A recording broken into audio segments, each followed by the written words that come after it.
সকাল থেকে খাই না কিছু, পেটটা করে ব্যথা। কটবেল নিয়ে এসেছি, চলো করি মাখা। আজকে আমি কটবেল মাখা তৈরি করব। চলো কিভাবে তৈরি করলাম। আমি বেশি কিছু দিব না। প্রথমে কটবেলটা পেটিয়ে নিলাম, তারপরে আমলা কেটে নিলাম, জাম্বুরাগুলোকে খুলে নিলাম, এরপরে কিছু কাঁচামরিচ আর হালকা একটা ছোটো পেঁয়াজ দিলাম, বিট লবণ দিলাম, চিনি দিলাম। এখন আমি কটবেলের সবগুলো একসাথে চামচ দিয়ে চেঁচে চেঁচে নেব। নিয়ে কটবেলটা রেখে সবগুলোকে একবারে হাত দিয়ে কুচলে কুচলে মেখে নেব। এটার ভিতরে যদি কাসুন্দি দেওয়া যায় সেই স্বাদ। আমি কাসুন্দি কম পছন্দ করি, দিলাম না। আপনারা যদি কাসুন্দি পছন্দ করেন তাহলে কিন্তু দিবেন।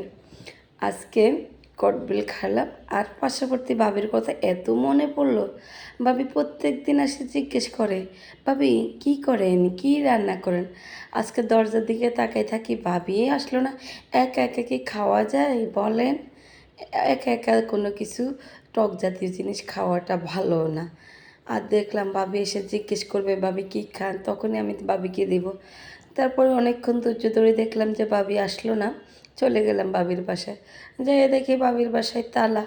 বলেন তো একা একা কি এগুলো খাওয়া যায়? তারপরও একা একা বানিয়ে নিজে একা একা খেলাম। কেমন হলো জানাবেন। আসসালামু আলাইকুম।